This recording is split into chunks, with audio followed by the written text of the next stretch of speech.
we're back for another segment of 10 Count. I'm Steve Kim, joined by Michael Montero of Montero on Boxing and Doug Fischer from Ring TV. Guys, the PBC. I don't know where we really stand right now. A lot of rumors, a lot of innuendos. Mike, you work a little bit in the financial world. What's your gut feel on the PBC, and where does it stand in terms of the health of Waddell and Reed? We've heard a lot about the money that was raised, right? And we know it was, $500 million from these investors. They've gone through as much as possibly 80% of that already before a calendar year. Wow. Because the first fight was last March, I think. March 7th. Right? So it hasn't even been a full year yet to go through that much money. And remember, this was supposed to be a 3-year endeavor. This was supposed to go through 2017. It's looking very, very bad. Now, even if those numbers are slightly exaggerated, if you've gone through half your budget in that time span, you can't keep the thing going. I don't know how PBC continues past this year at its current rate. Doug, I find it interesting. You look at the PBC website, the number of fighters they have, very few of them actually have fights scheduled. And you look at the PBC fight schedule, it's sparse. Yeah. You wonder how long they can continue doing this, and you wonder at what point do the natives become restless? And that means the fighters. They already are. I'm talking about if you want to be the big chief and you want to sign up all the natives, you got to keep everybody happy, which means you got to keep them not only busy, but on TV. And it's really just kind of a select few that are on, NBC, CBS, Spike, ESPN, Fox, use all these platforms. And one thing I've noticed with the start of 2016, I was expecting a show on Spike or ESPN January and February, and so far that hasn't been scheduled, which tells me maybe they're a little bit short of cash. I'm also seeing more fights on Showtime, which is the one network platform that actually pays them a licensing fee. I think it's interesting that their highest profile matchup so far for 2016, Keith Thurman versus Sean Porter, is on CBS, but it's not being branded as PBC on CBS. Paid by Showtime. Right. It's like it's Showtime on CBS, and they're under the same umbrella, right? Viacom or whatever. It's CBS and Showtime are basically part of the same company. But the fact that it's not being branded PBC, and these are two of the stars of the PBC, that tells me something.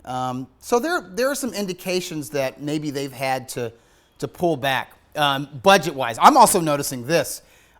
Whereas a year ago, they had all these real high-profile commentators, and now it seems like it's just Brian Custer and all of their fighters. Yeah. It's like, if you're a fighter and you're relatively articulate, you know what? Or if you just want to do this, you want to be a commentator for a night, hey, come on, sit in with, and Brian, and let me tell you something, Brian does an excellent job, but I mean, for a time it looked like they were just getting all these A-lister broadcasters.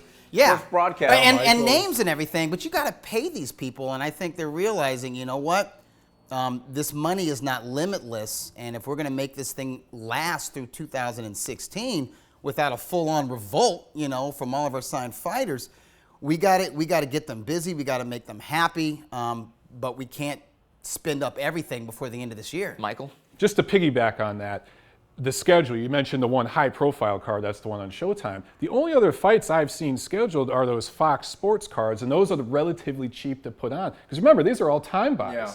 And you mentioned ESPN. There's supposed to be a fight every month. Remember? That's what I thought. They were going to do one Saturday a month, I believe, on regular ESPN. That's how it's supposed to be the new and so improved. Was Spike. So was Spike. Spike was supposed to be every month. Those are more expensive than those Fox Sports cards, and they're not being put on. That tells you right there. That's a giveaway. There's problems with money. Last week's FS1 show, they actually set a record for the lowest rated PBC show at 76,000 viewers.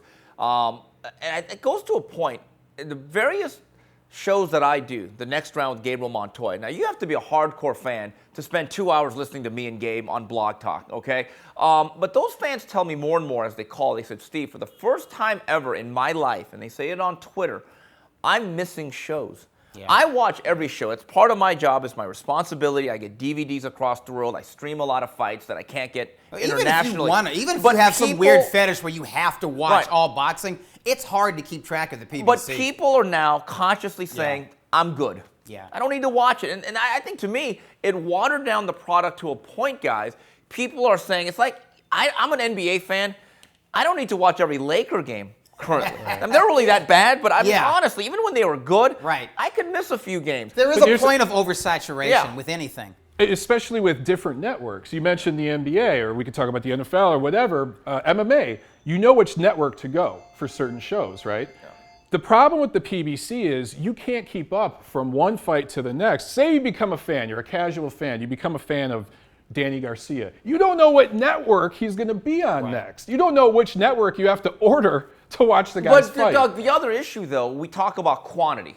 Say what you want about quantity. No one has to watch everything. I think the other issue has been quality. Yes. I think for as many fights as they've put on, as many cards as they've had, Doug, I don't see enough high-quality Leo Santa Cruz, Abner Mares fights, or Jacobs Quillen. No. That's been the real issue. Yeah, those really interesting fights that actually deliver once they take place in the ring, they are few and far between. And the question with me as to whether or not the PBC can survive, obviously the money is an issue, but the bigger issue is two simple questions. Can they make fights that we want to see, fights that play out in the ring? And can they make fighters? Who's next? Who are they going to build up? Who's going to replace Keith Thurman and Danny Garcia? What's going on with Errol Spence? Where's going on with Errol Spence? Where are the guys who were the blue chip prospects that were right on the cusp of becoming contenders and maybe even are considered contenders as Errol Spence Jr. is?